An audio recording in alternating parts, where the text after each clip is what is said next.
This is going to sound like so much hate, and I swear it's not.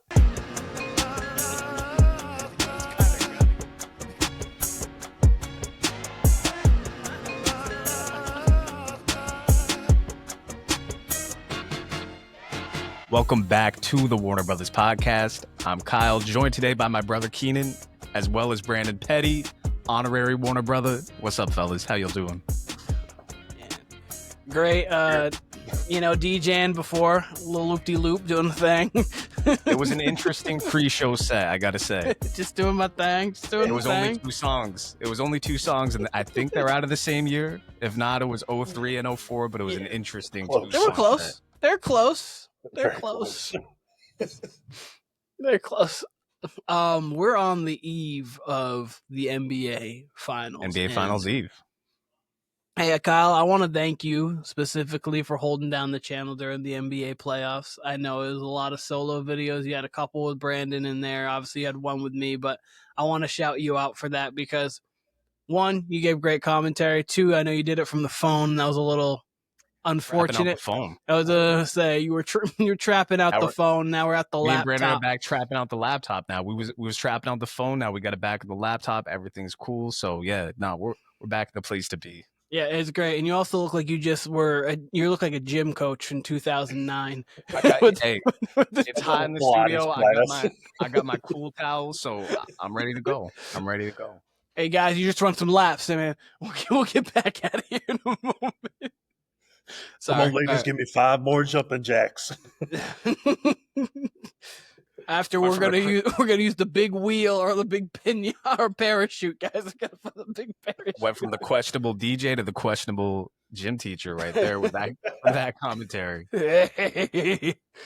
Alrighty, but anyways, NBA Finals is here. A team that we really thought was gonna get there in the Oklahoma City Thunder, even though I had them all year and decided to doubt them the last 2 rounds. And then a team that I liked, but I didn't think was gonna get to the finals, and no one had going to the finals. But yeah, for sure. Yeah, it's an interesting finals to say the least. We got a Midwestern finals with OKC and Indiana. Fellas, I actually have some questions based around this NBA finals, as well as other sports, as well as maybe even music. But we'll start with the NBA finals. I'll let you guys choose. Do you want to start with the OKC side of things, or do you want to start with the Indiana Pacers side of things? Indiana Pacers, I feel like they don't get enough initial love in a lot of things because they're still a little slept on, but go on.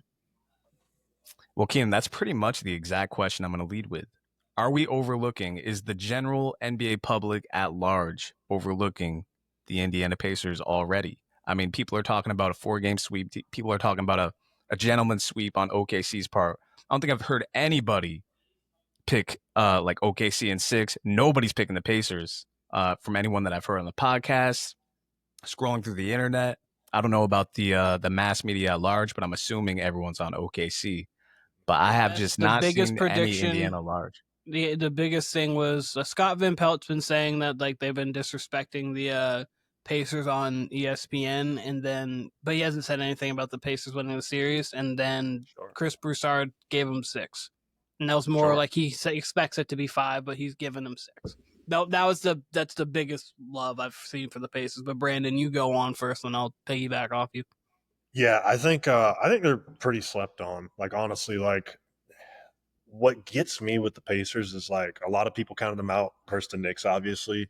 They go and beat the Knicks, and now people are just like, oh, like OKC in 4. Like they're not even giving Indiana a chance. And like Indiana's proven at this point, like they're not a bad team at all. Like they're a very good team. They're very deep. They have guys that are capable of putting the team on the back any night.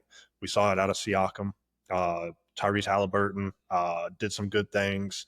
Aaron Nesmith did some good things. Like I think depth-wise they match up well with OKC. And I feel like a lot of people are kind of failing to realize that.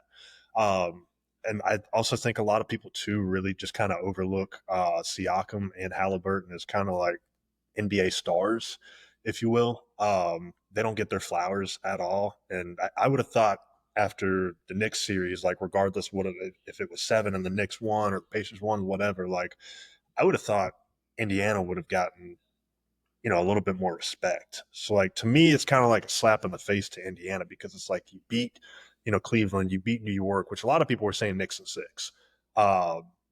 Like that was the whole kind of thing on ESPN. Like nobody really gave Indiana a chance, and even when Indiana was up a couple games, like it was still New York. So I think they're heavily, heavily disrespected. Like I think the opening line was like for OKC to win the series. I think it was like minus 875, and I saw that and I was like, dang, like that's kind of high, like honestly. But I think a lot of people are sleeping on them for sure.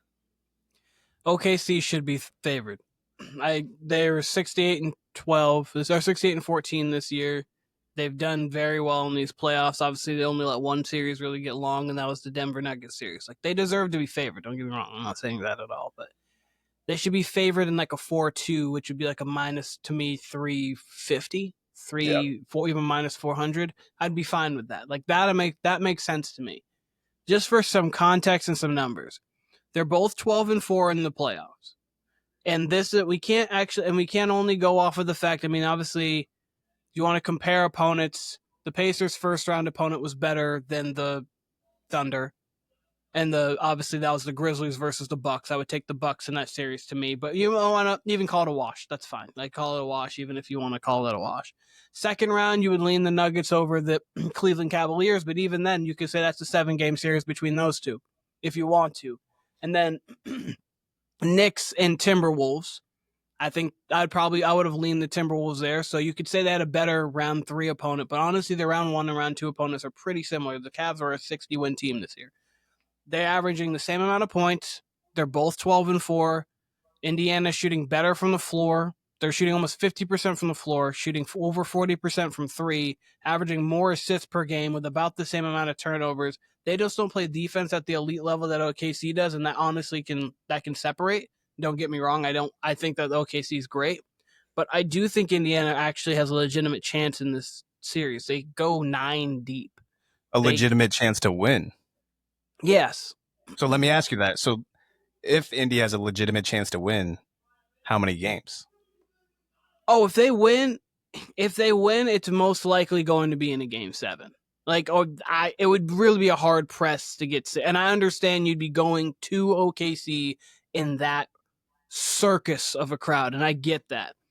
And it helps that the Thunder did play a game 7 against the Nuggets because they have that. But the person with the real experience in the finals, there's 2 people. Like Caruso played in the finals, but that was a bubble final one, so you don't get the crowd aspect of it in the swings. And 2, he was a role player. It's Siakam playing, and it's Rick Carlisle coaching. Those are your 2 finals true experience there, and I think that matters. And you have Rick Carlisle, a guy who coached the Dallas Mavericks in 2011, a series that everybody was like, yeah, the Heat are going to cook the Mavericks. They even went down 0-1, and in that game 2, LeBron and Wade makes the shot from the corner. LeBron's punching his stomach, and then they come back in game 2, and then obviously even though the Heat win game 3, the Mavericks win the next 3. So like he's been in a position where he's been the legitimate underdog by a wide margin against what we consider at the time a historic team or a team on a historic level kind of thing, and actually got out of the series. So I think that the Pacers have a legitimate chance to actually win the series because they can match the Thunder offensively. I know defensively the Thunder are a better team. I'm not even going to try to argue that at all, but I do think the Pacers have a actual shot in this series. Petty, same question to you. If the Pacers were to win, in how many games? I think it would be 7, but honestly, like if they were to win, I think it would have to be 6 because like I don't know if you win a game 7 in OKC. Like that's where I'm. I think they got to close them out in 6. Like if you close them out at 6 at home at the crib, like I don't know if I'd take really any team in a game 7 against OKC and OKC. Regardless of finals experience, whatever. Because like you said, Keenan, that place is a circus. Like it's an absolute madhouse. And I can only imagine it's probably going to be even louder because of it being the finals. Their first legitimate shot to win a finals, obviously they had a chance in 2012. They won game 1, and then after this is OKC, obviously not talking Supersonics, but and then after game 1, they lost 4 in a row. Yeah. Were you saying they didn't have a legit chance in that series though? No, I'm saying their first chance since that one. Okay. Their first legitimate Gotcha. shot to win since that series. And obviously, LeBron took a next step, and that was from Game 6 Boston, the 45 piece. And then, like, he took that next step on from there, and that kind of, like, helped propel them to that moment. But they had a real shot in that there. That was a young Durant who was playing great basketball, Westbrook, and that was Harden before we knew Harden was not great in big moments because he actually played well up into that. So my thing with this series is exactly what you guys just said. All right, if they got to win it, it's going to be in 6 or 7, which to me is why the series outlook might be proper, right? If they can't win in 5, right? If they can't win in 6, or if we're not saying they're going to be up 2-1 at any point, that to me means OKC's an overwhelming favorite.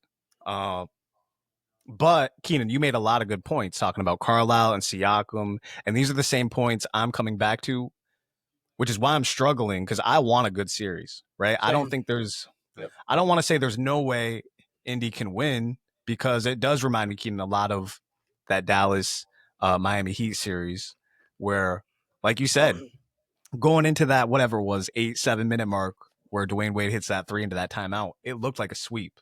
And then all hell broke loose in that series. And even after Game 3, sorry to interrupt and let you go. Even after Game 3, when they're like, okay, they're fine. Wade came back, like Kid played a good game. They even looked like they were going to win definitively, maybe in 5, if not 6. And after that, go on. Then LeBron turned into Bronny James, but 8, 9, and 7 in Game 4. He had a Draymond Green stat line. So I mean, you look at this team, right? That Dallas team, just because it does remind me of that series, especially being coached by Rick Carlisle. Yep. That Dallas team had a lot of old talent on it. Not necessarily like explosive talent. I think this Indiana team's deep and talented, but I also like OKC's bench just as much, if not better. They're tough. They're obviously all-time great on defense. Here's what I'm struggling with on OKC's part. Okay. And maybe I should save this for when we talk OKC, but we can kind of bleed it together. OKC, yes, they've had a historic run. Yes, they are killing everybody at home. I think the only close game they had was the Aaron Gordon buzzer beater game, which Denver won, obviously. And they were up, I think, 14 at some point in the fourth quarter there. Certainly up 8 with, I think, 2 or 3 minutes to go. My problem is, okay, yeah, they beat the Grizzlies without Ja Morant. The secret sauce, if you could pick nits in their playoff run, which again has been great, you would say their first 2 rounds were of teams that had coaches who each just started within the last 2 weeks of the NBA season. When have we ever seen that, right? That would be the nit you would pick right there. Only problem is we all thought it was going to be a long series against the T-Wolves, and they got them the fuck out of there in 5. That's one of the more impressive feats I've seen, because, I mean, the T-Wolves are a deep team, right? Yeah. T-Wolves are a deep team, talented team. They're a postseason experience down to, whether it's from Ants doesn't have a lot, but he's been a good postseason performer. But that whole entire squad has a ton of experience, and OKC just made quick work of them. Yeah. So I see it from both angles. It's hard for me to say I don't see any way the Pacers can win. But like you guys, I can only see it in 6 or 7. Halliburton is a big-time performer in the playoffs. We've seen him have big moments at the right time, at the most clutch moments. But we've also seen him come back with a 8-point game after that 30, 12, and 15. We've also seen him have a 4-point game in this postseason. It's difficult because you really don't know what teams are made of until you get to this moment. On paper, both teams are deep. I'm going to go OKC in 6. That's what makes sense to me. But I hope it's a competitive 6. I hope it's not like 4 blowouts and then the 2 Indy wins are, grind out games, or maybe they get a blowout. I hope we get a good series here. We should, because on paper, it's similar to what you get in the Super Bowl sometimes when you get an explosive offensive team versus an incredible defensive team. And on top of that, if you want to call SGA a quarterback, right? I mean, he would be a Mahomes or Brady or someone like that in a situation, or Aaron Rodgers. He's that level of a player. And I think, given the pace that the Pacers play, he could average 34 in the series, 35 even. Like, he could go all the way off. So it's an intriguing series to me. I'm scared that we could be back here in a week talking about, wow, that was quick work. OKC is, everything they said they are. I picked against them the last 2 rounds, but I don't know. That defense is scary. They're extremely well coached. They play extremely hard. And you can say the same thing about the Pacers minus the defense, but the defense has been at least passable in this postseason. Yeah, it's been. so- I was gonna say it's been good. It hasn't been great, of course, but it has been good. The thing that also I do want to mention real quick too about the Indiana Pacers is that the Thunder haven't played a team yet where all options are legitimate scoring threats for like most, if not the entirety of the game. Because even during like the Timberwolves series, you still have people like you still have Rudy Gobert on the floor for for long stretches, and like Alexander Walker's a solid scoring option, but he's not like he's more of a I can catch and shoot. I can't make a couple plays off the bounce. Like, he's a really good player and he should be getting a contract this coming off season of at least $10 million a year to play role player for someone. Maybe the Timberwolves, maybe not, depending on what they look like contractually. But 1 through 5, they can all score and make plays. And on their bench, everybody can make a play. Like, are we going to say Obi Toppin, hey, please go 1-on-1? No. But obviously Obi Toppin can step out and shoot the 3, pick and roll, lob threat. But like, so you have I just don't know if we're getting the same type of Obi Toppin in this series. That's my thing. Yeah, that's fair. That's fair. And Benedict Mathurin's and TJ McConnell's, I don't know how effective they are against this team that is, I mean, they just remind me so much of a physical NFL defense where the refs just allow them. I don't want to make, again, I've said this before, the refs allow them a level of physicality that they don't seem to allow other teams. Or they do. I mean, they allowed it in the Pacers and Knicks series, but the Thunder seem to get away with it possession to possession, quarter to quarter. And I don't know. I think Halliburton's equipped to handle it, but I feel like you're going to need 24 and 13 a game from Halliburton in this series. Yeah, he's going to have to, and he can do it. To be what he was last series. I think that's possible. And I just like, sure, but possible. You're right. You're right, Kyle. The first thing I thought about if the Pacers are going to win this series was whatever game 4 Halliburton or game 6, like it can't be a game 4 Halliburton or a game 2 Halliburton. It just has to be a series Halliburton. Yep. Like it can't be like sporadic. And that's kind of what it's been. Like he's good, great, bad, good. Like he's always making an all-time great team. You got to be an all-time great player. So that's that's what you saw. And speaking of, we talked about obviously the Mavs versus the Heat. Dirk was great, front to back. Like Dirk was front to back, and obviously, and probably, and then and also what that series took too, because even if Dirk was great front to back, if LeBron plays at yes, but if LeBron plays at Draymond Green level of like good Draymond Green level, the Heat still could have won that series. So it was one of the things where this is where I think game 5 gave me a little bit more of like, oh, they really started to turn up the pressure on Brunson. Like there were so many possessions that they turned up the pressure on Brunson. And I was like, oh, they actually have that gear defensively, or at least some of their guards do. So Aaron Nesmith, especially because he's got the size and the strength to deal with Shea a little bit more than Nembhard, rather who is kind of just like obviously can play defense, of course. They're going to have to make this tough on Shea. Shea averages 30, it's got to be under 48%. It's got to be under like a less efficient shooting, which is all of this stuff is hard. There's like one way for the Pacers to win. There's a couple ways that the Thunder can win, which is why they deserve to be favorites. But it's possible. Let me ask you all this. And last thing I would say in comparison to the Pacers and OKC and contenders in general, is that game 5 in general for the Pacers and Knicks. Pacers could have got the Knicks out of there. Knicks had a couple heartbreaking losses, and they kind of gave it to them at home, at MSG, I said right? game 5, I meant game 6. My bad when I said that. For sure. I meant game 6, I know what you meant, though. But yeah, game 5, you're right. They should have got him out of there. The way OKC stepped on the Timberwolves, and again, I think the Timberwolves are an elite team. They stepped on their throat. Knicks only got 6 players, as we've mentioned, and we'll talk about the Knicks here later. And the Pacers kind of just let them have it, and kind of knowing that they would win game 6. And we saw they ran away with game 6. I do have a question regarding OKC, though. Yep. Is the public at large, is the NBA community at large. Are we crowning them too early? Is this, Kim, you mentioned the old OKC team. If you would have told me the Harden, Westbrook, Durant era only gave you one finals win in the years they were together, and that obviously includes when Harden gets traded, and then, Durant and Westbrook have their era, one finals win combined, we never would have guessed that. Obviously, this team seems poised, but are we crowning them too early, or are we on the brink of a dynasty here, which would seem tough in today's NBA? Brandon, I'm going to go quickly because I have a quick answer to this. I think we're crowning them a touch too early if we're talking dynastic runs, because here's what you got to think.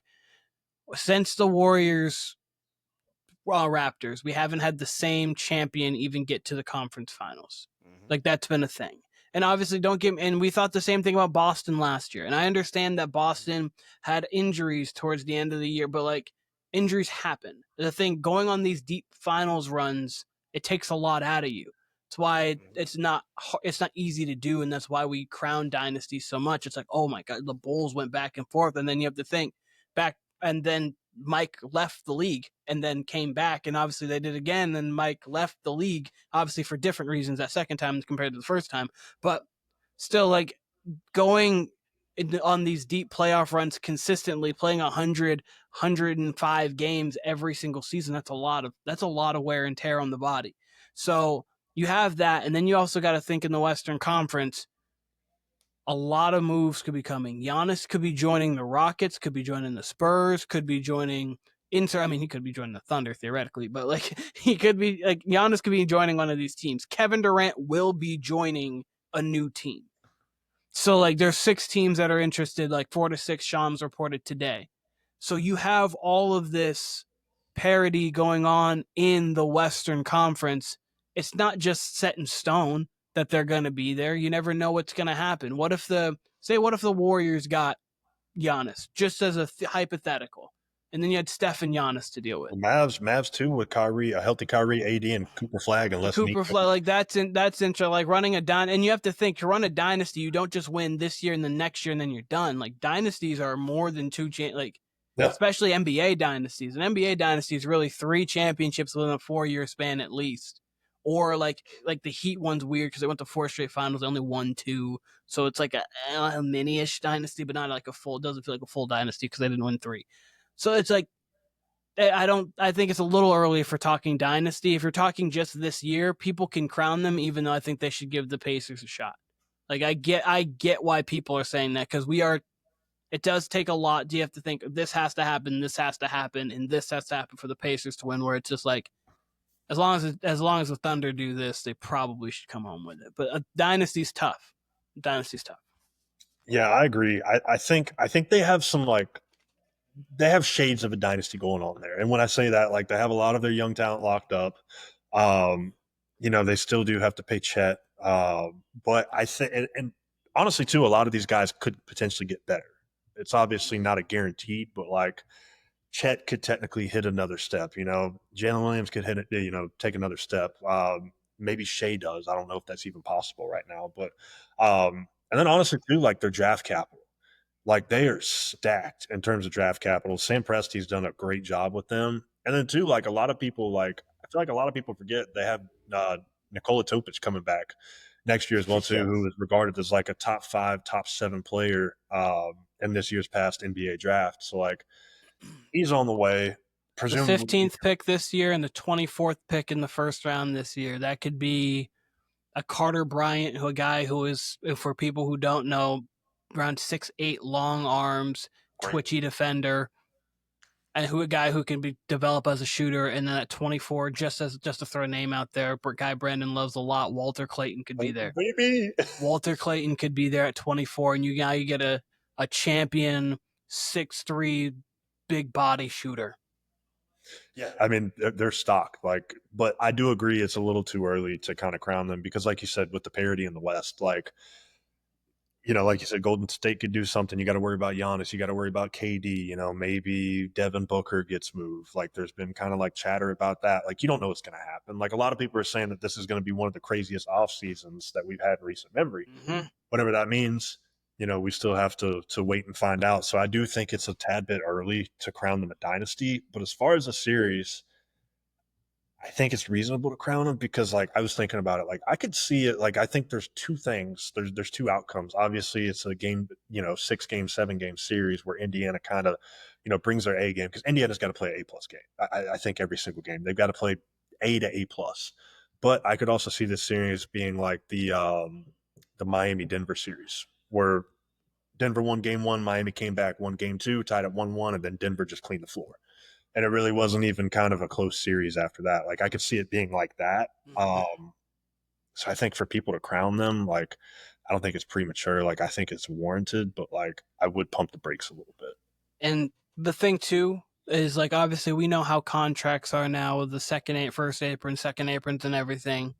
Chet and Jalen Williams contracts are due after the end of next season, so that's where the dynastic run gets a little hairy. Because then it's like, okay, both of them are going to be due big extensions. And Shea right now, his contract's done 26-27, and he's only making $40 million in 26-27.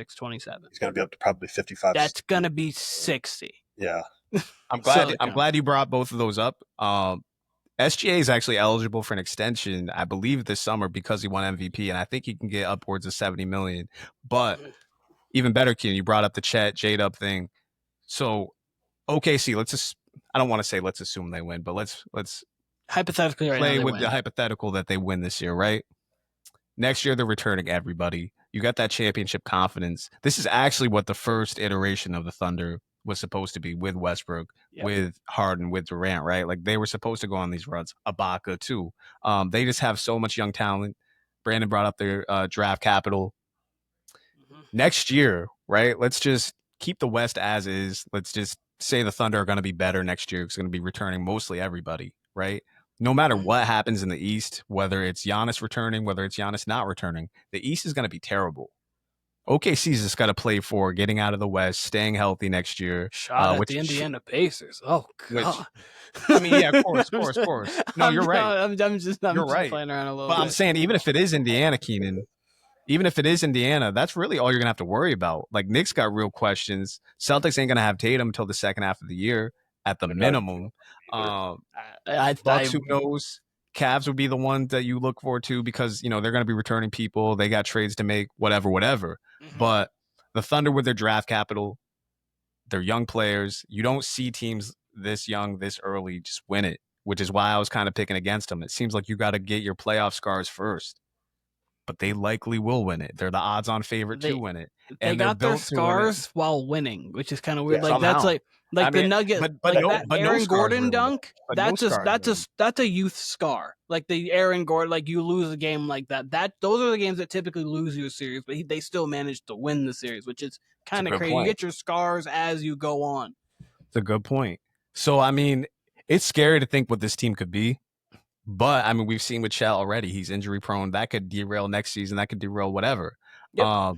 But the fact that they do have Chet and J-Dub as assets, and if they really did want to move on from one of them, you've got whatever picks we want to throw on top of, like Brandon said, Topic coming in. They just got so much young talent, so much intriguing talent, quality role players like Caruso, like Wallace, Isaiah Joe. Like, they just got talent on talent on talent on talent, probably still in their G League too. So they really are built for, I'm not exaggerating when I say this, this franchise literally is built for the next 10 to 15 years. They probably will win this one, barring injury. And what's beyond that, like you said, who the hell knows? But, I mean, they're going to have an incredible shot at it next year, right? And they're young enough to where they could easily win 65 again, something like that. You know what I mean? Like, they are just scary. And they might not have like a Lakers dynastic run when it comes like they went a three-peat. They didn't get it to the final. They could have a Spurs-like run though. But that's what I was about to say. But they could have a 99, 03, 05, 07 every year, at least being in the second round, if not going to the conference finals. They could have that kind of hold where they do something along those lines, which is a dynasty. It's just not the traditional, we won all of this, but the Spurs were a dynasty, especially if you're winning 3 championships in 5 years and you're doing what you're doing. So, like, they could do that, I think, more so. And that's because they have the draft capital and the smart and the smart operations in the front office to deal with the lulls of losing people. So say they have that, because most likely they're going to have to choose between Chet or Jalen just because of how contracts work. They have the personnel, the picks, and the smarts in the GM room to deal with. Let's diagnose which one we're going to want to lose. It'd probably be, to me, Jalen Williams. I think just because I think Chet, what he does defensively for you around the basket, and it also depends. Maybe if he's injury prone, maybe you let him go, you keep Jalen. They don't need to worry about that now. They need to worry about winning 4 more games this season. But so it's going to be interesting to see. It's going to be truly interesting to see. Last thing on this topic that I want to touch on, like Keenan, you just mentioned the Spurs. Not to get too literal about the definition, but in a way, yeah, we've seen the Lakers dynasty, we've seen the Lakers in the '80s dynasty, Celtics dynasty, Bulls dynasty, obviously. The Spurs, even though they never went back to back, even though they never had a dominant reign like those teams, they almost got the most literal version of a dynasty because they spanned over 2 decades and they were kind of the standard bearer, even though they weren't like that team every single year. Yes. You know, like when the Clippers beat them in the first round that year with Chris Paul with that floater in the Game 7, that was the first round, but it felt like a huge deal for it felt like the Clippers took a leap in a way When that Memphis they beat them, when Zach Randolph, remember that was the Manu Ginobili elbow series, and for sure. That was another one. You're right. Anytime that anyone beat the Spurs, it was like a barometer. Like, oh wow, this team's ready, because this team's always, hey, we're gonna win 50 games every single year. We're gonna have one of the top 5 best players in the world. We're gonna have great depth. We're gonna have one of the top 2 best coaches, and we're gonna go. Like, that was just like, sign that up every year. I want to discuss this with you guys another time in deeper detail. Yep. But the way the CBA is set up, and the way the league is set up right now, and Keenan, like you mentioned, we've seen not only new finalists every year, but new conference finalists every year. Yeah. It almost seems like your star player, like an SGA and a Halliburton and Indiana situation, it almost seems like that's going to be the quarterback, and everything else is going to be moving pieces. You're going to have to choose 2 or 3 pieces in the way you would in the NFL. Obviously, it's different with 53 players, but it seems like you're going to have to pick your star, maybe a co-star, and then everyone else is just going to cycle through. So it's almost going to show it's almost going to show like this guy's really better than other people, kind of thing. Like, that's the thing. It's almost going to reset it to the NBA we grew up with. And I didn't have this question written down, but do you guys prefer this NBA? Like, if it looks more like the NFL, do you prefer the NBA we grew up with, where stars chose to stay home and you kind of had a sense of who really was who? Or do you prefer the last era? We'll call it even the LeBron era, where it was player movement and you really didn't know what you were getting year to year. I prefer kind of this. I'm not gonna lie to you. Interesting. I think, like, as much as I love, like, I was fine with the player movement. Like, it didn't bother me. Like, as I knew the season was over when July 4th happened, it doesn't like bother me that like the Kevin Durant having the ability to go to the Golden State didn't bother me. The fact that I wanted to see Steph coming off of a loss in the finals, his first really like bad moment. Kevin Durant coming off a 3-1 deficit. I wanted to see them on their separate sides and say, let's go do this. I wanted to see that.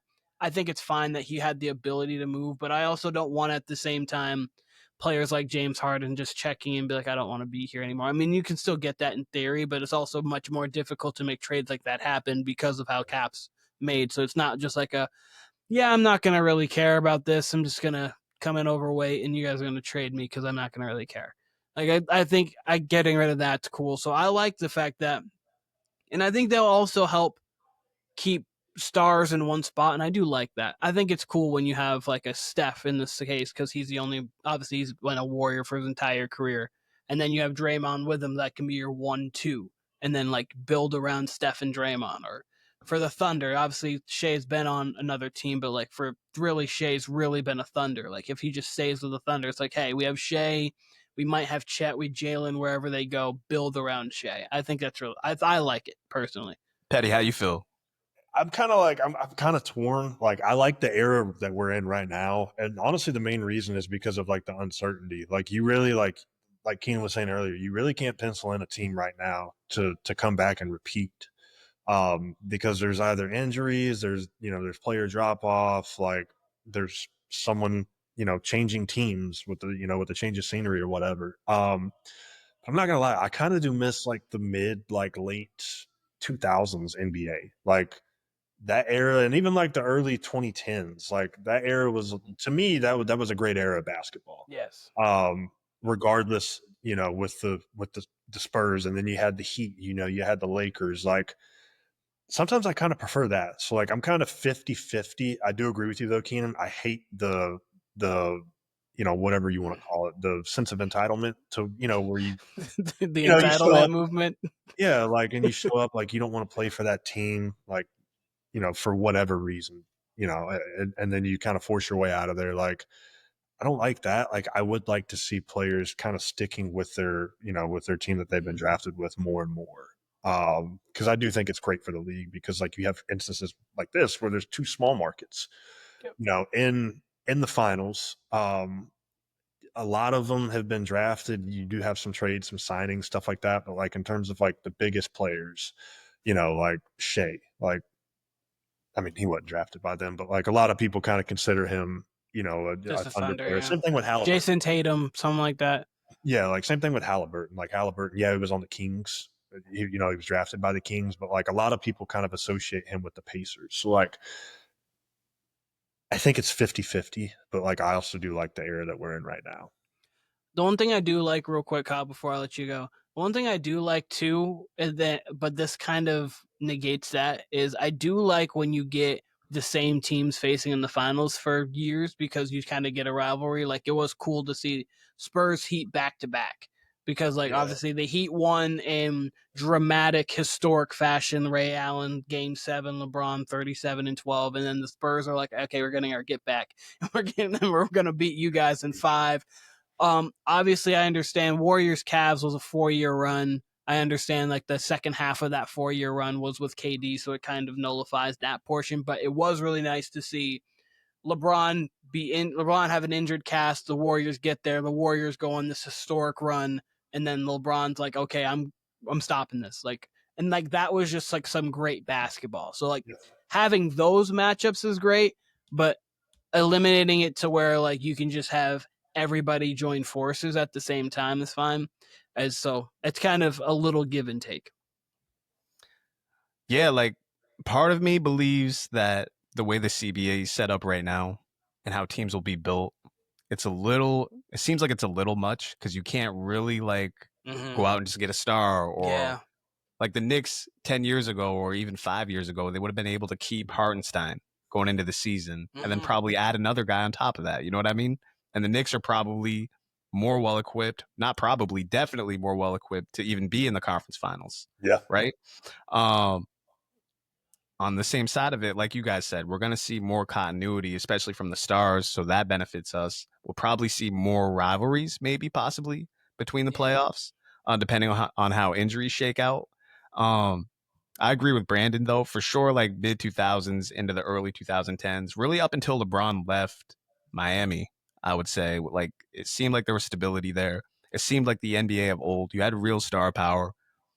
After that, it was endlessly entertaining in the offseason. Like free agency was as fun as I've ever seen it in any sport, honestly, to the point where it was more fun than the season itself. It almost overshadowed the season. What did, because like after the Durant thing, we knew who was winning it all. They would have three-peated if they don't get it. That's my belief. Because that Game 5 alone, with Kevin Durant healthy for 15 minutes, let me know this series would have been done in 5, maybe 6. Yeah. Exactly. Steph had the easiest 11 points I've ever seen him have, because he was working all series. I was like, oh, we have the 6'11" alien giant here who can score. I was like, okay, I'm going to do this real easy. For sure. And, we started our podcast right at the tail end of that era, like leading into the bubble. And then, the league completely changed after 2020.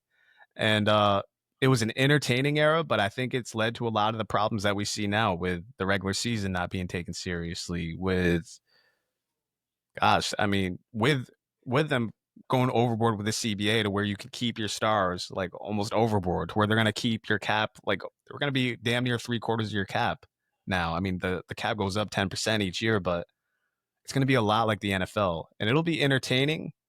but it'll be interesting to see if the league has the star power to sustain it. It's going to be more GM focused, like the NFL, which I kind of like. But I wish we had a middle ground. I wish it could be, again, like how the 90s into the 2000s, into the 2010s were, early 2010s. But I think we're going to be, I don't know, I think we're going to get more similar matchups in the postseason, in the finals, which will lead to good things. And like you said, Keenan, stars will stay. That'll be good. But it makes me long for, like, if we had just the halfway point. It makes me wish that Clay never went off in Game 6, because then we never get Durant to the Warriors. And I've said this before. I mean, that just set off such a trickle down effect for the NBA that, I don't know, it makes you wonder what could have been from 2017 on if, the Thunder just reached the finals. They don't even have to win the finals. As long as they reach the finals, the NBA probably looks a lot more competitive, going into this decade. And maybe the regular season matters more going into this decade. I wasn't even planning that question, honestly, but I like where that conversation headed. No, you're right. I wish that was, that year, it's the greatest basketball year of my life, but it also might be the most detrimental basketball year of my life. Like, that's genuinely detrimental. Well, because, like, also, if the Warriors win in 5, I mean, they're probably still going after Kevin Durant, but does Kevin Durant feel comfortable? Because obviously perception does matter a little bit too. If if Draymond Green doesn't get suspended for Game 5 and the Warriors just clean house in Game 5, Steph wins his MVP, back-to-back champions, do they still get Durant? And if they do get Durant, do they win like 6 in a row? He was pretty shameless anyway, so maybe. And if they would have done, if that would have had, so like maybe, but like, yeah, that's crazy. But also, Durant also, no, I just wanted to say this one comment and literally move on. Durant also overshadowed that the 2018 Cavs might have been LeBron's, like, arguably one of his best teams ever. Like, that 2017 Cavs. That 2017 Cavs was better than that 2016 Cavs. Like, that was a really good Cavs team, and that was probably his best Cavs team, and that's like up there with his 2013 Heat team for like his best team ever. And it literally didn't matter because Durant and Curry just said we're buying 5. Sorry, go on. Yeah, so moving on to the story of yesterday, which was Tom Thibodeau getting fired by the New York Knicks. Yeah, Brandon Petty, I want to ask you: A, do you feel like the firing was fair? And B, what was your gut reaction to the firing? I took some time to process it. Like, I honestly, like, I haven't really made my mind up if it's fair or not. Like, what I kind of look at is that, and like, it kind of reminds me of when Dwayne Casey got fired after he won Coach of the Year, which at that time was a huge shock. I remember it kind of sent shockwaves around the NBA. A lot of people were like, what's going on? To me, it tells me that the Knicks are pretty much championship or bust at this point. Now, to me, there's a catch-22 with this whole situation. Like, I feel like he could only do so much. Yes, he had a great starting 5, but like his bench depth was terrible. Like, yeah, you had Mitchell Robinson playing good minutes, and like Deuce McBride was decent, but like I don't think a lot of people really going into the playoffs penciled the Knicks in for even a finals berth. I think a lot of people probably had the Celtics, and rightfully so. Still kind of trying to wrap my head around it. I think maybe if you go and get a younger offensive mind, like maybe it kind of unlocks a little bit more potential wise. Maybe it's kind of diversified how they use Cat. Maybe they use more pick and roll with him. I know they didn't really use a whole lot of pick and roll, pick and pop, that sort of stuff. So I mean, I can see why they do it. Like I said, I'm still kind of really trying to wrap my head around it. I just kind of wonder where they're going to go to with their coaching search. Like, where do you go to after this? Like, because if Tibbs is getting fired, after a 6-game series in the Eastern Conference Finals, like, what happens with the next guy if they get bounced in the divisional? What if they're one and done? So off of that, who do you think they go to, and who would you like to see them go to? I could see it being the second Cavs assistant. So there were 2 Cavs assistants up for the Phoenix job. I could see it being the second one. I could see maybe they go and talk to Mike Malone. Like, I don't know if that's a possibility. Like, I think that'd be a good hire. I mean, I'm quite sure they could pick somebody off the coaching staff at OKC. Like, I know Chris Quinn, the assistant from Miami, was in the running for the Phoenix job. Like, there's a couple of guys that they could go out and get. Notre Dame legend Chris Quinn. Yeah. Honestly, like, I would like to see him hire Mike Malone. Like, I think Mike Malone deserves another job. And, like, I think with that team, like, I think he could do some pretty good things with the Knicks, especially with how they're constructed right now. Like, even just with the starting five, because, like, honestly, you can take an MLE or, you know, if they have a trade exception, I don't know what their cap space looks like, that sort of stuff. Like, maybe you move Josh Hart or maybe you move Bridges or someone like that, you know, for maybe 2 players or whatever. But I think with the right hire and a little retooling, I think they'll be good. So I'll go real quick. I do think it was not the most fair, but understandable. So in the 2 different scenarios, and then I'm going to give one kind of similar. In the same way, like, I thought the Gerard Mayo firing wasn't the most fair, but understandable. Mm-hmm. Because, like, Gerard Mayo was 1 year in with a team that hit about expectations. So, like, you don't deserve to get fired for that, but it's understandable when you have Mike Vrabel coming in. So, in this, I think it's, for a different reason, I think it's understandable, and it's, does the front office believe that Coach Tibbs' coaching style is conducive to winning a championship? Like, there's, like, reluctance to play his bench guys, him kind of, like, his players playing, his starting 5 playing a lot of minutes, logging heavy minutes throughout the regular season, so the wear and tear is there. Is that those things, do you think he's able to change that? And if he's not able to change that, then possibly you go into a different direction. A guy who is an interesting coaching decision might be Jay Wright. He's already coached a few of these guys, obviously, and Josh Hart, Jalen Brunson, and Mikal Bridges. So he's coached those guys. You obviously get the Nova Knicks feel to it. That could be another good coach. And he, in those Villanova years, he showed that he was good with using depth and good rotation. So it's someone that they already have some sort of rapport with. The Knicks are going to need to make some sort of move, because right now, next year, $199 million is on the books. If they do that, I don't think they can win with this team they're bringing back. I think they need a piece or two, and I don't know if they have the money to bring that in. So you might have to move off of somebody, which is where then... Go on. My fault. Who would you like to see them hire? Same question I asked Brandon. Who would you like to see them hire, and which direction do you think they will go? I don't know where they'll go, but I do like Jay Wright. I think Jay Wright would be a good coach for them. But Coach Bud, Malone.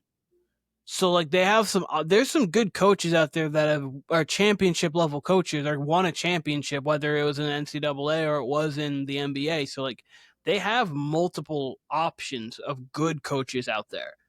I like Jay Wright just because I like the camaraderie he already has with some of those players. And you're already, prior to Dante DiVincenzo being traded, you're already hyping up the Nova Knicks kind of thing. And I think that could kind of be a cool twist on it too. And Jay Wright, I think, would be beloved in New York. But I do think they need their one piece away. And it's hard because I think you might have to trade Cat to get those pieces. I think if you could trade Cat into 2 role play pieces, I think that could be almost better for you. Yeah, just very interesting. It just depends on. I mean, it also depends on what you're getting back. I know there was like a little bit of talk out there of like Karl Anthony Towns for a Kevin Durant swap kind of thing, which would be interesting. Because, I mean, it's not like you're losing defensively and you're gaining offensively. And I understand that Cat in the long term, it was better. But at the same time, you have to think to yourself, to me, this team isn't a 6-7 years down the line team. Jalen Brunson's 28. I believe he's turning 29 this year. And it's not that that's super old. It's just They're a win now team. A player at that height doing it for 5 or 6 more years is just extremely tough. Because once you start to lose that explosiveness, that quickness, that shiftiness, then you're going to become a guy who can be guarded. You're not going to score 30 a game at an elite level. They're a win now team, and especially with Jason Tatum being out. So like that big Celtic domino, the last time we saw the Celtics starting 5 playing together was game 4. That was the last time we ever saw that starting 5 play, because they have to make moves because they're already in the second apron. So if you could move off of Karl Anthony Towns for even Kevin Durant, that means your window is next year we're winning it, maybe the year after, and then this team needs to get retooled anyway. If we don't win it after these next 2 years, especially with the Boston domino out of the way, probably should retool it anyway. Yeah, man. I mean, when I saw the news, it bothered me. I've always been a Tibbs fan. Like, as far as coaches go, like, I've always liked Tibbs. He's been one of my favorite coaches. He's polarizing because he will play friggin' 6 or 7 players during the year and play them 40 minutes, especially his starting 5, right? It bothered me, though, because did you really have aspirations for the conference finals? Sure, you did. Were you supposed to beat Boston? No, right? And did Tibbs lost, I believe it was game 3 that they lost. Was it game 3 or game 4? I did a pocket because they went down 3-1. So it was game 4 that they lost. I thought Tibbs really did a poor job. Other than that, I thought he did normal Tibbs things. He went to his bench, which he should have been doing this during the season, which, you know, you could say that about his whole career. He waited till the conference finals to do that. If you want to call that a problem, fine. But you're there in large part because of Tibbs, too. You brought him here 5 years ago. He built you a program. Yeah, again, he lost you game 4, but game 1 was lost by the players. You make a couple free throws. You make one free throw down the stretch and you win that game. That's not on Tibbs, right? So I feel like that part's nasty, especially given, again, what Tibbs brought him out the gutter along with Leon Rose. But Tibbs, you could argue, is even a bigger part of that on the court, right? Yeah, Leon Rose brought stability to this organization that they've not had since, you know, I was a toddler damn near, right? But, you know, Tibbs has been the most stable coach they've had in forever, probably since Mike Woodson. And now you're going to move on from him, and now you got a question mark. Jay Wright would be the most fun option given his connection to the Nova guys, but I mean, that's a college guy coming to the NBA, and that is, to call it 50-50 would be nice. And, you know, if he's really a basketball savant like that, which, I mean, all these coaches are, but I mean, if he's really built for the NBA, like, by all means. But if you're going with Michael Malone, I don't see that being much different than Tibbs. They have a lot of the same approaches. He's not going to play his starters 45 minutes, but their ethics, like the way they approach the game, it's very similar. It's kind of why he got fired in Denver. Partly. And that's which is why I would go with someone like Jay Wright, because apparently you're wanting to go with something different. So I would go like. Thing is, though, if you go with Jay Wright, though, that's that could blow up immediately. It could. You've seen it with college coaches. Oh, you're right. The other names they brought up is Dan Hurley, and I just seen that Mark Stein's reporting Ime Udoka and Jason Kidd. So they might go after coaches that are already, Hurley right now. Dan Hurley would not. No, leave. I'm not saying you're wrong, but obviously, I'm saying Hurley. What's the point? You should keep Tibbs. That's the same coach. People tried throwing around Eric Spoelstra yesterday. I don't see that happening, but Stein's reporting that they're going to go after. I'm sure Pat's letting that happen. I'm sure Pat's like, hey, go to New York. I went there. I was there once. Go to New York. Have fun. We'll go to New York together. We'll go to New York. The Knicks. The Knicks are the most interesting team to me in the offseason and moving forward, because to me, what was most surprising about the Cat trade wasn't the fact that it was the Julius Randle, DiVincenzo thing. It seemed a year early to me, and I think I said this when we talked about the trade. It was a year early in general to break up the Nova guys, but it was a year early because if you're committing to Cat, you're committing to Cat, right? If they would have just kept those guys, they would be in the driver's seat, numero uno to get Giannis right now. Like, without a doubt, numero uno to get Giannis right now.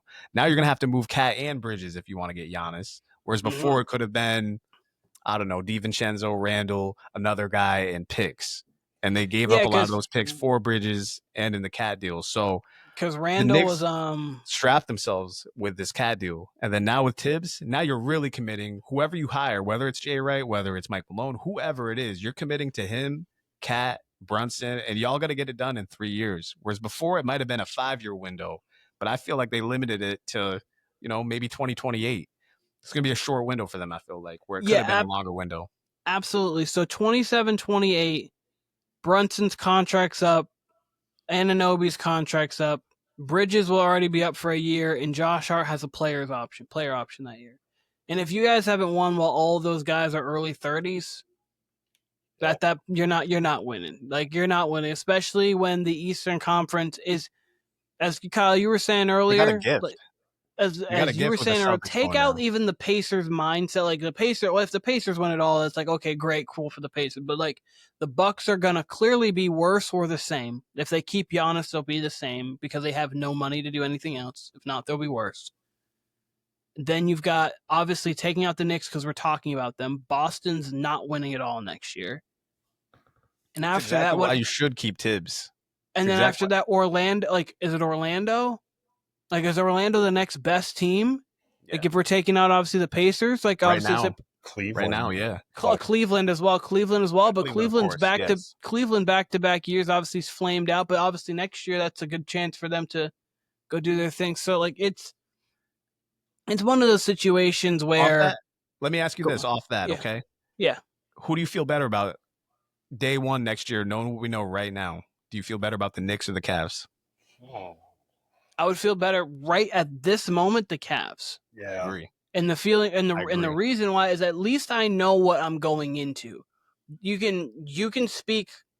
Darius Garland had his turf toe injury. Mobley did miss a game. Donovan Mitchell is still playing at a top 10 player level. Obviously, so like you can say next year, hey guys, we can run it back with the same crew, maybe get like a bench player or so, and we should be good because we have everything else. With the Knicks, it's like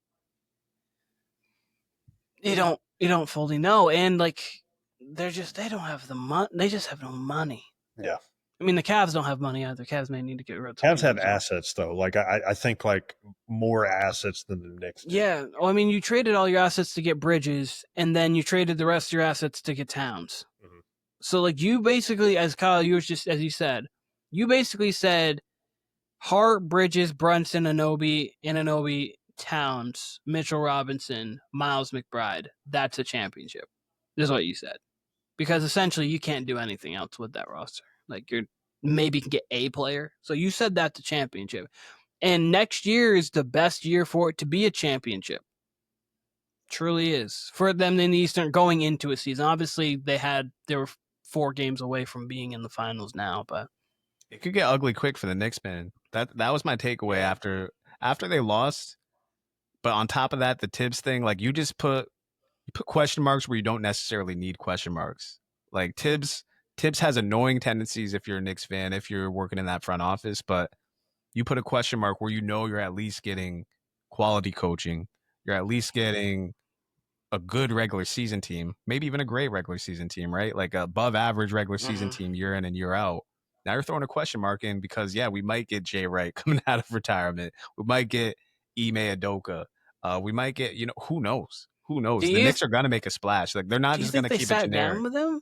Like, do you think you could have sat down with them and said, hey, try not to play your players as much during regular season? Well, I think Chicago and the T-Wolves and the Knicks have all done that, and that's kind of my Tibbs where he is. So I would just, I guess if they're not doing if he's not doing what you want, you got to get rid of him. But again, that like you're right in the sense of it's a gamble. It could either look like when you fired Mark Jackson after a 50-win season and they lost in 7 to a Clippers team, and you're like, why are we firing Mark Jackson? And then 67-15 with Steve Kerr happens, and you're like, oh, they did the right thing. Gotta have a Steve Kerr in waiting. Or you fire and you get the wrong guy, and we've seen that happen multiple times where you fire a coach early, maybe like when they fired Monty Williams a little early in Phoenix, and you're like... Maybe they'll hire David Blatt. maybe they'll hire David fired mid-year Blatt. So that's yeah. You have to have the right. The next coach hire is going to determine how bad of a move this was, and that's just the way it goes. Because if they say got to the finals, and even if they lost in 6, you'd be like, okay, well that was the right decision. And if they don't, and obviously, sports is results oriented. You praise when you win, you dismantle when you lose. So yeah, and two, what's to say honestly? Like going back to the favorites, like I don't even know if Ime Udoka and Jason Kidd take that job. Like honestly, because like the Rockets are built for the future. Like they have a bunch of young talent. Mhm. Like and the Mavericks, like they're in win now mode, and they're about to get Cooper Flag. Like if you have a healthy Kyrie and a healthy Anthony Davis, like they have, if Derek Lively's healthy, Gafford, like they have good bench players. Like I don't know if you take that job. Like, yeah, it's a great market. Like it's a bigger market than both of those teams, but like I think if you sit here and say to yourself, like, hey, who's going to be better in 3 to 5 years? Like, I don't think you'd take the Knicks over either of those teams. And you There have you the go, Blaine. most pressure out of all of it instantaneously. Like if Yeah. you're going to the Knicks, you're like, the Rockets don't have to win a championship next year and things are okay. The Mavericks have a little bit more of an accelerated time clock, a little bit because they have Anthony Davis, but Cooper Flag gives you a reprieve on a lot of that. Yeah. The Knicks you're winning it next year. You need to get to the finals next year. Yep. And if not, your heads might be rolling. Because like literally that's the next best seat, like next year, not even the year after too. It's like there's no Boston. There's maybe no Milwaukee. Indiana, we don't know about. Next year. Yeah, So 2026 is your year. 2025, 2026 is your year. Yeah. If you're going to the next position, which might make it a very difficult position to get, but obviously at the same time, you're in New York. You have all that stuff. So it's whoever goes there is going to have the world of pressure on their shoulders. That they will.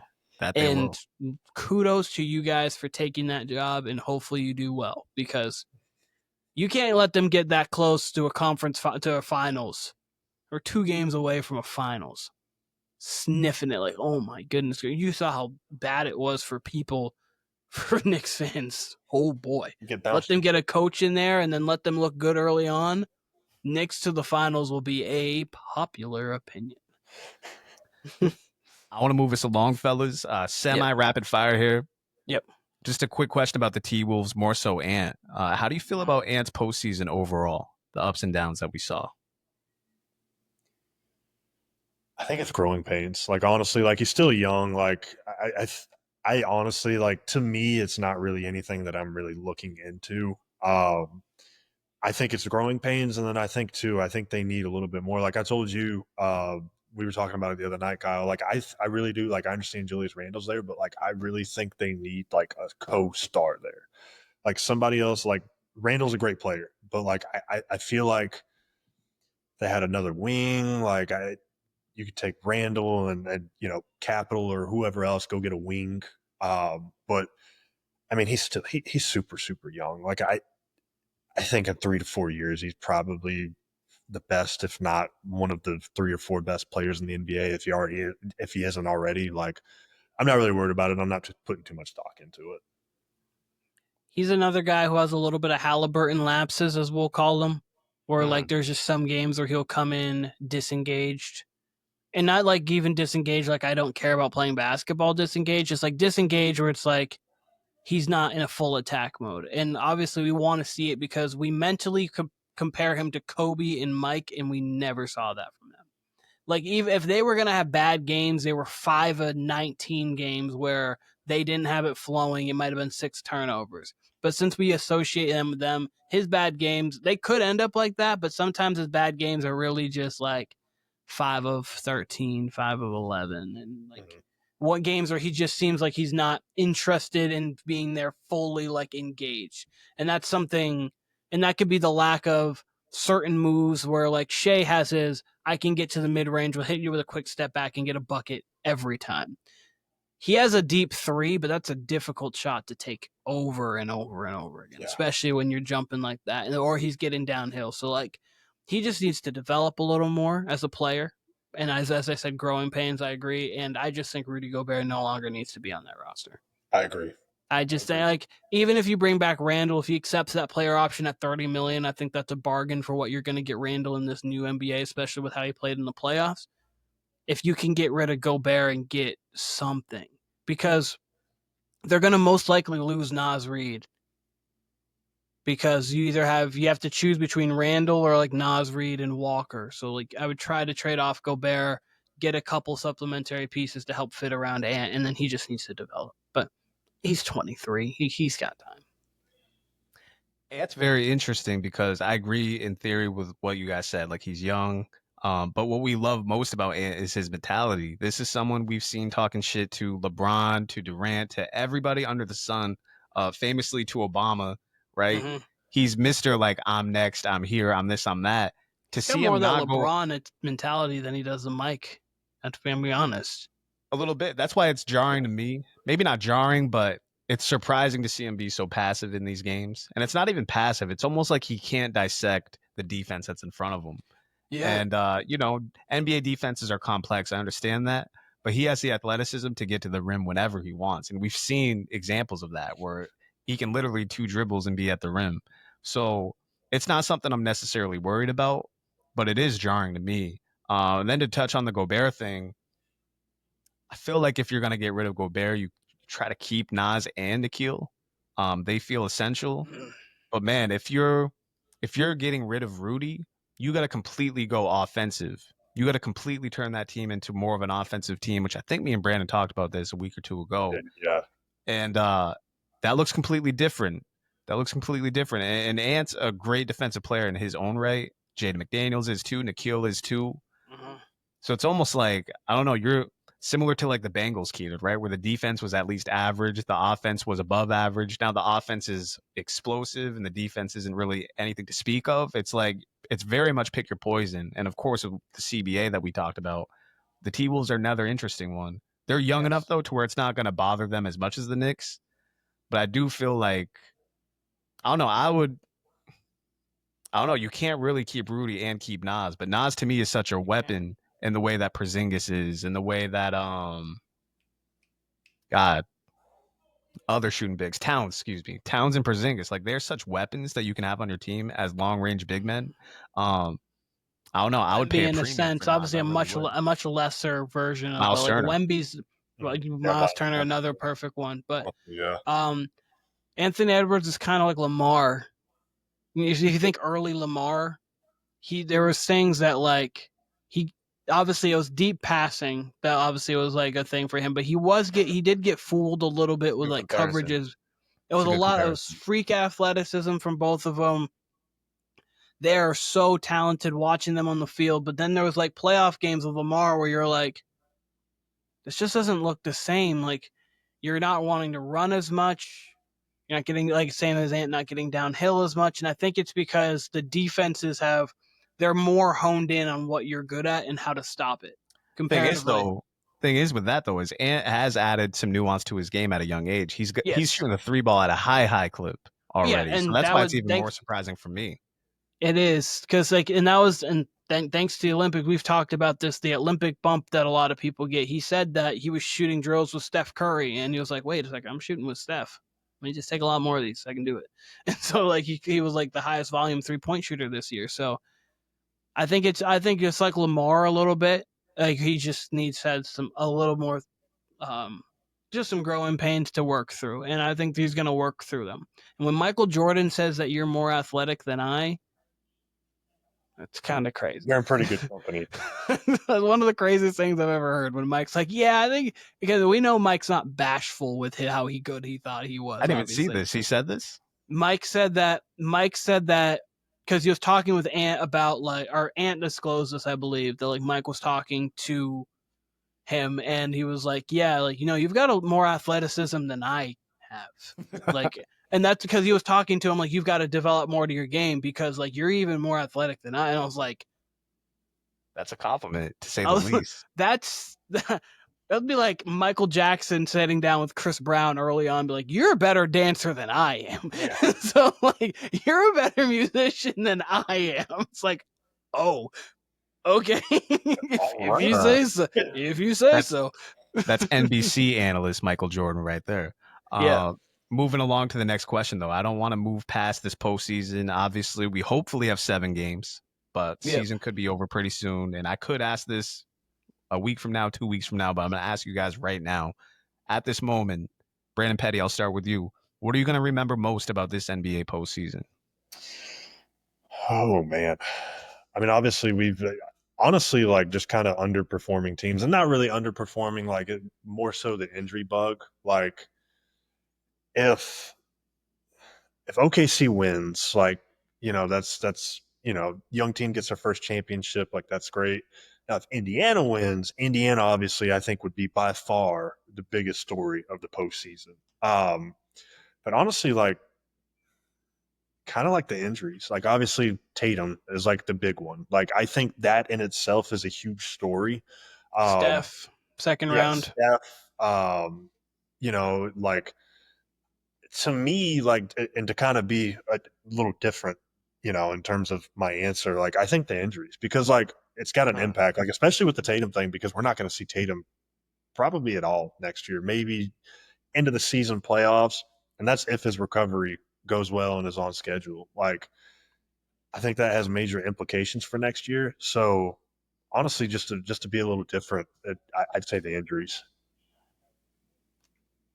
Not to take anything away from OKC or Indiana, but like I said, if Indiana wins, it's a huge story. Can Mine you? truly will be Indiana, honestly, just because like, and I know like obviously you're going, and I'm not blaming you, but like when I think back, regardless of whoever wins, Indiana's now forever in the history books because they made it to the finals. Like making it to the finals is your first. You were the conference champion there, and then you'll remember the Reggie Miller celebration. You'll remember 3 different comebacks of like 7 points under a minute. The Aaron Nesmith game. Like there's just so many like memories of that. And then the other one that I want to give, I hope I'm not taking anything you were gonna say, Kyle, but the ending of TNT. So like I'll remember the ending of TNT, and obviously like this being the last one. It kind of Reggie on the call for the Pacers Knicks, as like people I know get annoyed with Reggie and how he talks and things like that. It also kind of was like a fitting end. Like Reggie handing off the trophy was like a fitting end to how that was. So the ending of TNT, but the Pacers just like they just did so many improbable things, and that's what I'm gonna remember. Completely agree with you, Keenan. Right now, as this moment sticks out, and probably even if the Thunder win, I think I'm going to remember the Pacers the most from this postseason. Just how they carried themselves. They're kind of like that darling, Cinderella team in March Mm-hmm. Madness. You know what I mean? Like, Yeah. that's what I'm going to remember. They were fun to watch, and they had thrilling games, obviously. All 3 Eastern Conference rounds, they had incredible comebacks. All-time comebacks, honestly. Not to step on them and not to get negative here, but NBA fans prove to be the corniest, the lamest fans ever. Like I couldn't believe how many people I saw after the Halliburton choke when people were like, "Oh, he's trying to go viral. He's trying to do this or that." I'm like, "Bro, do you know how like many things had to happen for him to even to get in the position to do the choke sign? Like Yeah. you couldn't even plan that if you wanted to. Like that so many specific things had to happen, including Neesmith going off for what, 17 points in 5 minutes. Mm-hmm. Between people came, like you said with Reggie, people were complaining about Reggie handing off the trophy to the Pacers. Mm-hmm. Like, who the hell else would do that? You know what Yeah, I mean? exactly. Like, you had Mr. Pacer in the building for that. Like, what else was going to happen there? And obviously, this is a subset of NBA fans. I'm not saying the NBA fans at large had a problem with Reggie Miller, but for anybody to be complaining about that at all is just super whack to me. And it's also not like he did it against the Bucks or against the Cavs when he could have done it against both teams. Literally Sure, both. sure. He did it against Most the definitely. Knicks with Reggie on the call At MSG. at MSG. Where Reggie did it. You literally couldn't draw up a better. If someone was ever going to do that, that is the exact Perfect time. moment. Yeah. That is the 100%. only time you really should do. It's not like you did it during a regular season. It was the Eastern Conference Finals Game 1 on arguably the most improbable comeback, and probably the most improbable comeback in the history of basketball. Honestly, if we're just talking a singular game, it literally has never happened.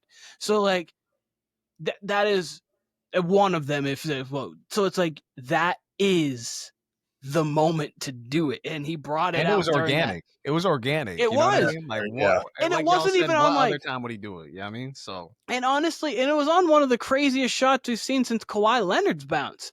Like that was just straight up and then down. I wish it was a 3.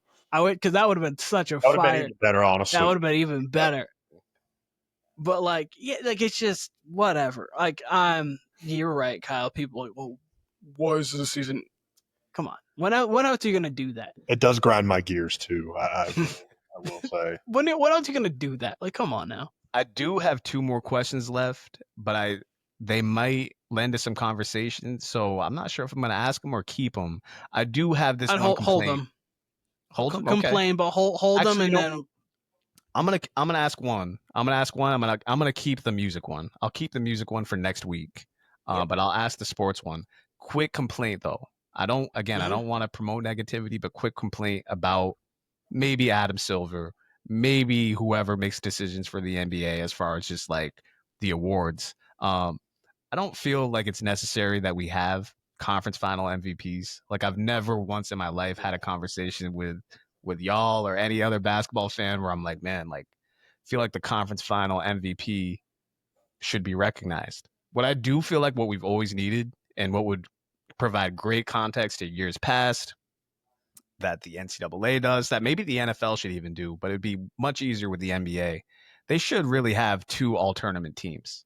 10 players, 2 choices. It would be pretty simple. We could all come up with them if we wanted to. We actually should let's do that after the postseason. We'll come up with our own.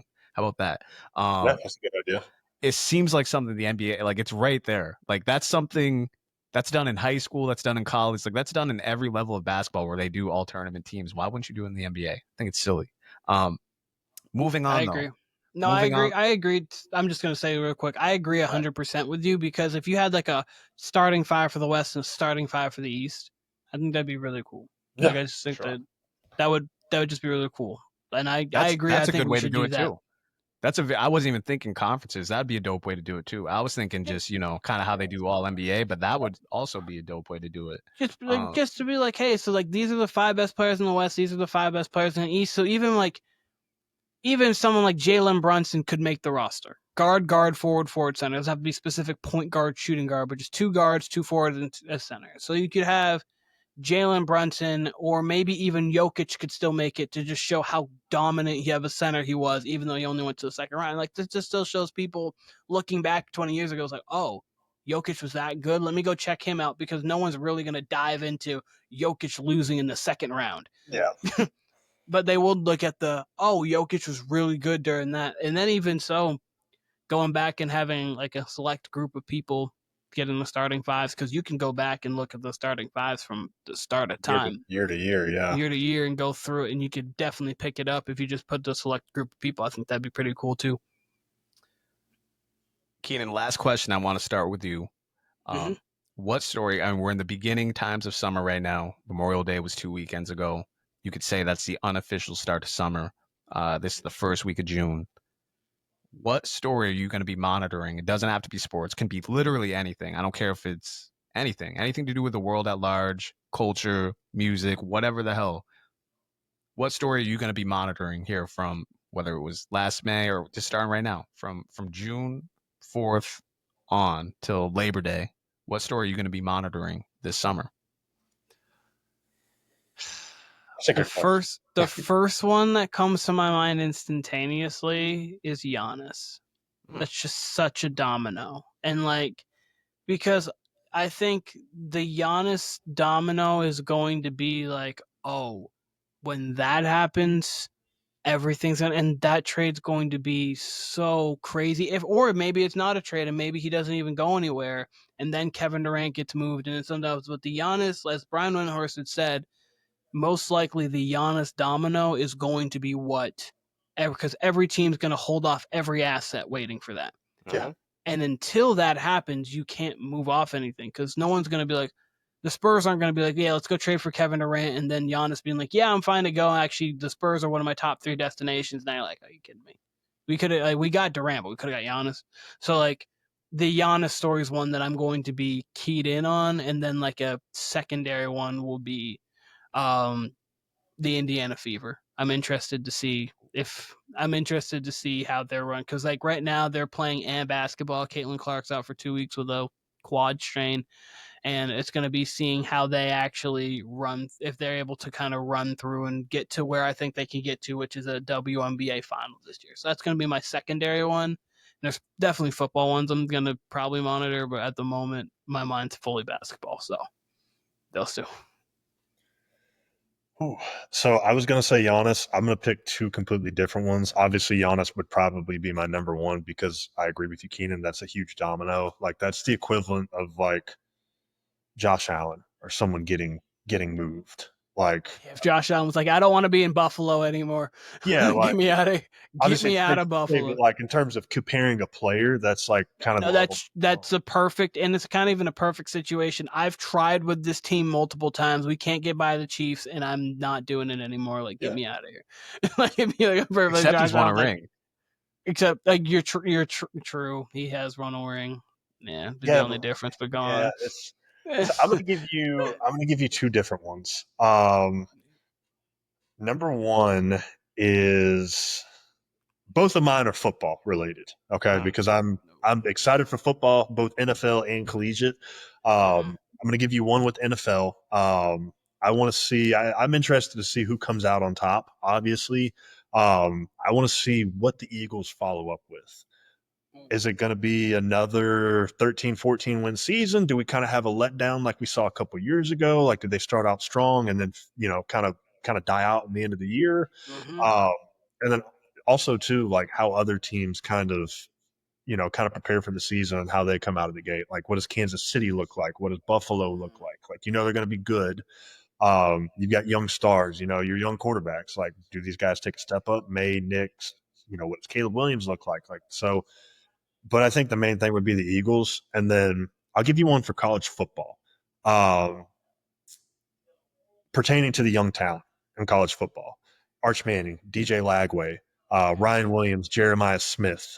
The list obviously goes on and on. Caleb Downs, like all those sort of guys. Like, I think this year in college football, like I personally am excited because I think it's going to be one of the more wildest seasons in college football. Presumably Georgia and Alabama, like a lot of people really don't know, like, are they going to be top 5 teams? Like, what's going on with that? A lot of people are thinking Texas, like some people have Clemson up there. Some people have LSU. Like, I've seen UF in the top 15, top 20, which is great. Ohio State, clearly. Penn State's another one. Ohio State, like, what do they do? Because they're replacing a lot of talent left for the NFL draft. Like, honestly, for me, that might actually be my number 1 because I love college more than I love the NFL. I've always been a college guy, but for me, it's all football. Like, especially now we're in June, like starting to gear up for the fantasy football drafts. Like, we're getting it rolling. It sucks because like it's the beginning of summer, but it really does feel like so close to the NFL season, to football season in general. So I don't want to look too forward to it, but it does feel like it's right around the corner because it is right around the corner. We got training camp next month. So, what I'm going to be following, though, and Brandon, you and I have talked about this in recent podcasts, can we just get some goddamn music? Like, can we just get some major releases? I think it's been a good music year. I don't think it's been a bad music year. But the major releases it's been a weird year. I think it's been a weird year more than anything. It's been kind of nondescript. Again, a bunch of good music, some even great music, but I don't know, not a lot of major releases, and you don't see that heading into June. Usually you've already got 2 or 3 albums that have dropped that are setting the tone for summer. We don't really have that. And I don't want to say it's scary, but it does feel like unfamiliar territory. And I have a question, again, for another podcast of the music landscape at large. So, that'll be a conversation for another day, but I really do wonder what it looks like in July. And if we really don't have like major albums by July, what the hell is summer going to look like? What the hell is winter and fall going to look like as far as music goes? What's the point of dropping if you're not going to drop in the summer? I don't understand like it. One of the first summers where you don't even know like what a summer anthem is, even on like the pop side of music. Like You don't have there isn't one. Like, Like there's just isn't one. Like the most like because even like if you go back through the years, like a Sabrina Carpenter Espresso, like that's just like that coming into the summer, you're like, okay, I'm just gonna hear that all the time. Like even if you don't listen, like you're just that's going to be out there. And then I don't even have like an idea of a song that people are like, yeah, I'm kind of loving this for the summer.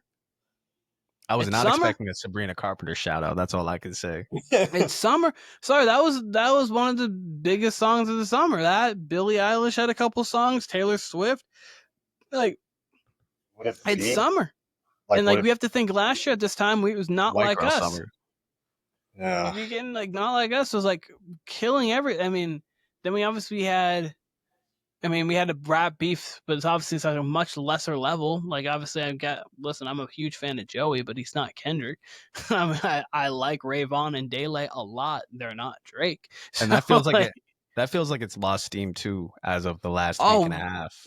Oh yeah, it came was great for that week, and then it kind of left because it kind of came up and then it went down, and then when that's Red Bull Cipher, from that Red Bull Cipher to the last Joey Bad, last I think Crash Dummies, I think it was his last one. From that point, after that it kind of died down. But like I don't know what the song was on.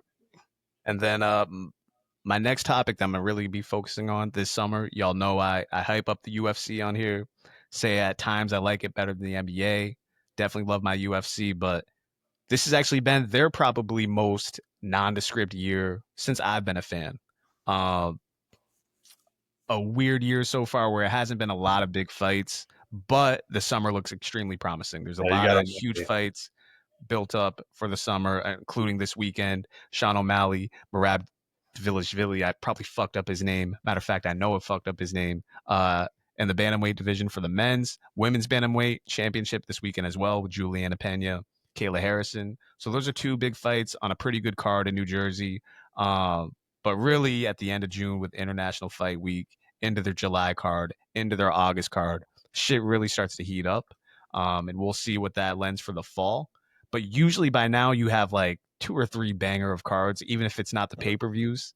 And it's really been like 1, maybe 2 good pay-per-views so far, which is not like probably their Miami card and probably their LA card were their 2 best so far this year. And usually you have at least 3 good cards on top of the fight nights being good, on top of just, random headlining fights being really good. And I feel like it's been pretty quiet for the UFC, who is as on fire as you can be for a combat sport. It feels like boxing is kind of on their corner in a way they weren't in years before. So very interested to see if the UFC can turn their year around. I think they will, but if they don't, it'll be super interesting to see what their 2026 looks like. So it's really curious. It's curious to me that like basketball might be the biggest thing over the summer, and it feels like kind of old again. Keenan, I'll tell you this. You mentioned the WNBA. Before I went to bed last night, I think this is like 12:30. I just happened to be scrolling Twitter. It had to have been out of, I think there was like 27 trending topics. 8 of them were WNBA players. That's something you never saw before. Yeah. I'm telling you, the rookie class this year is doing very well.